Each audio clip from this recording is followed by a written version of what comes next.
गुरु दुखी किसी और से नहीं है, गुरु दुखी जनता से नहीं है, गुरु दुखी पब्लिक से नहीं है, गुरु दुखी जजों से नहीं है, गुरु दुखी कोर्ट से नहीं है, गुरु दुखी जेलर से नहीं है, गुरु दुखी जेल से नहीं है। अगर संत रामपाल जी महाराज जी वर्तमान में दुखी हैं तो केवल अपने ही नालायक अंध भक्तों से हैं, अंध भक्तों से। अरे सतनाम लेने के लिए 4-4 तारीख तुम इशार में करते हो। पहली बात तो ये नाम देने के अधिकारी नहीं। इन गधों ने संत रामपाल जी महाराज जी के आड़ में जगह जगह दुकानें खोल दी, फर्जी नामदान केंद्र खोल दिए। इनको अधिकार है क्या? अरे प्रथम नाम देके तुम लोगों को सतनाम देने के लिए 4 बार इशार तारीखों पे भेजा जाता है, फिर तुम्हारे को सतनाम दिया जाता है। सतनाम देने के लिए प्रथम मंत्र की परीक्षा ली जाती है। क्या ये गधे सक्षम है?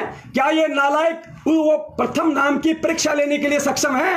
अरे गुरु ये है या संत रामपाल जी महाराज है? परीक्षा कौन ले लेगा? इसलिए हम कह रहे हैं कि 2009 से जो आश्रम में नाम दीक्षा दी जा रही थी वो फर्जी थी। सतलोक आश्रम बरवाड़ा में 2009 से नाम दीक्षा दी जा रही थी गुरु जी के रहते सहते, वो फर्जी थी क्योंकि इन लोगों ने मनमाना आचरण कर रखा था। गुरु के आदेशों को नहीं मानते थे ये लोग। अब बहुत सारे भगत कुत्ते की तरह भौंकने लगेंगे कि वहां तो गुरु जी खुद थे आश्रम में। अरे गुरुजी खुद थे, फिर वो फर्जी कैसे हो सकती है? जिस प्रकार सतलोक आश्रम बरवाड़ा में रहते सहते उसी गुरु के नाम पे इन लोगों ने तुम्हें कमांडो बना दिया, इन लोगों ने तुम्हारे हाथों में बंदूकें पकड़ा दी। उसी गुरु के रहते सहते इन लोगों ने वहां पे 5-5 मौतें करवा दी, पुलिस वालों पे पत्थर फेंकवा दिए, पेट्रोल बम फुलवा दिए, जेसीपीया फुकवा दी। उसी तरीके से इन लोगों ने उसी गुरु के आश्रम में रहते सहते ये फर्जी नामदान दीक्षा केंद्र चालू कर दिया था इन लोगों ने। ये गुरु को आदेश नहीं, ये गुरु को इन लोगों ने सलाह दी थी। और गुरु को अच्छे से पता है क्योंकि गुरु का तो काल भगवान के साथ वचन है। फिर भी परमात्मा ने दया करी। जो आत्माएं वहां से 2009 में नाम दीक्षा लिया करती थी, परमेश्वर उनको आशीर्वाद दे दिया करते थे। क्योंकि जैसे ही हमने नाम दीक्षा ले लिया आश्रम में 2009 से 2014 तक, उसके बाद अपना फार्म लेके हम गुरु जी के पास जाते थे दर्शनों के लिए, तो गुरु जी अपना हाथ रख देते थे सिर पे। और हाथ रखने के बाद अगर वो नाम फर्जी है तो परमात्मा की दया से वो सुचारू हो जाता था, वो सही हो जाता था। लेकिन आज क्या हो रहा है? सरासर पाखंड फैलाया जा रहा है। जो संत इस ज्ञान से, इस भक्ति मार्ग से दुनिया से पाखंड दूर करने के लिए आया है, उसके नाम पे आज पाखंड फैलाया जा रहा है। और सबसे बड़े सहयोगी उस पाखंड में तुम बन रहे हो। इसके अलावा ये जितने भी वकील हैं, ये सतलोक आश्रम मैनेजमेंट हरियाणा ने अपने बचाव के लिए जितने भी वकील कर रखे हैं, ये सारे के सारे ढोंगी हैं, पाखंडी हैं, पैसों के लिए लगे हुए हैं। मैं पवन दास जयपुर वाला अपने सतगुरुदेव जी के चरणों के सौगंध खाकर कितनी बार एपी सिंह वकील, जो अपने आप को धुरंधर वकील कहता है, सुप्रीम कोर्ट का वकील कहता है, जिसके आगे अच्छे अच्छे डांस करते हैं, ये दास उसको डांस करवा सकता है।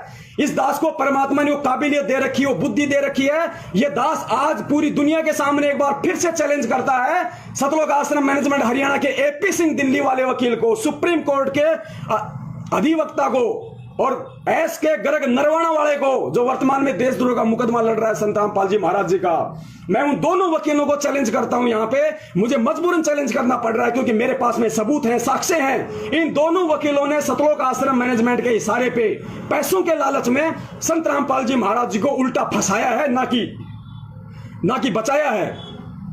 अगर ये वकील पाक साफ हैं, अगर ये वकील संत रामपाल जी महाराज जी को जेल से बाहर देखना चाहते हैं, तो मैं इन वकीलों को चैलेंज करता हूं, आप साधना टीवी चैनल पे या किसी भी ऐसे टीवी चैनल पे जिसको पूरी देश दुनिया देखती हो, उस टीवी चैनल पे आप 1 घंटे का, 2 घंटे का, 5 घंटे का आप एक लाइव प्रोग्राम रखो। ये दास वहां आएगा, ये पवन दास जयपुर वाला लाइव बात करेगा, लाइव डिबेट करेगा। अगर तुम लोगों की वकालत ना छुड़वा दी, तुम लोगों के लाइसेंस फेल ना करवा दिए, जिस तरीके से तुम लोगों ने सतलोक आश्रम मैनेजमेंट के गुलाम बनकर, उनके पैसों के गुलाम बनकर तुम लोगों ने जिस कदर प्रशासन को मूर्ख बनाया है, हरियाणा सरकार को मूर्ख बनाया, जजों को, कोर्ट को मजाक बनाया तुम लोगों ने, उल्टे सबूत पेश कर करके, उल्टी दलीलें दे देकर तुम लोगों ने वो सबूत नहीं रखे जिन सबूत संत रामपाल जी महाराज जी बोल रहे हैं। अरे संत रामपाल जी महाराज जी पूरी दुनिया के सामने जब बरवाला कांड के समय गए पुलिस के साथ, तो मीडिया के सामने उन्होंने कहा था कि ये राष्ट्रीय समाज सेवा समिति मेरी नहीं है। भगत जी वीडियो निकालो। ये राष्ट्रीय समाज सेवा समिति मेरी नहीं है, ये जितने भी लोग कमांडो बने हुए ये मेरे नहीं हैं, और मुझे आश्रम के अंदर बंधक बना के रखा हुआ था। देखिए, सुनिए आप।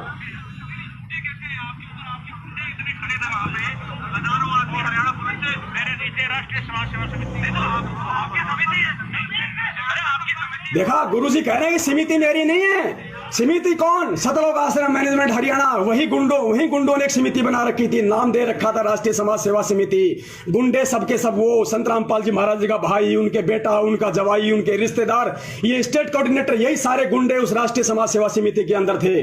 और गुरुजी ने उन गुंडों के खिलाफ बयान दिया है अपने वीडियो में पूरी दुनिया को। ये जितने भी वकील हैं, एपी सिंह, एसके गर्ग, नरवाणा, ये उन गुंडों को कोर्ट में खड़ा क्यों नहीं करते? उन गुंडों के खिलाफ कोर्ट में खड़े क्यों नहीं होते? क्योंकि इनको अच्छे से पता है कि जो गुंडे हमें फीस दे रहे हैं, जिन गुंडों के पैसों के पीछे हमारे बच्चे विदेशों में पढ़ रहे हैं, जिन गुंडों के पीछे हमें मौज मिल रही है, हमें लाखों रुपए एक तारीख का मिल रहा है, उन गुंडों के खिलाफ हम कैसे कोर्ट में खड़े हो जाएंगे?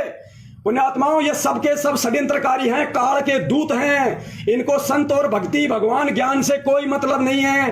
आप लोगों के कंधे पर बंदूक रखकर गुरु को बदनाम किया जा रहा है, कहीं लेट ना हो जाए, ध्यान रखना पुण्यात्माओं। पानी अगर सर से ऊपर निकल गया, गुरु का कोई कुछ नहीं बिगाड़ पाएगा। गधे कुत्ते हम बने फिरेंगे, यहाँ पे गधे कुत्ते हम बने फिरेंगे।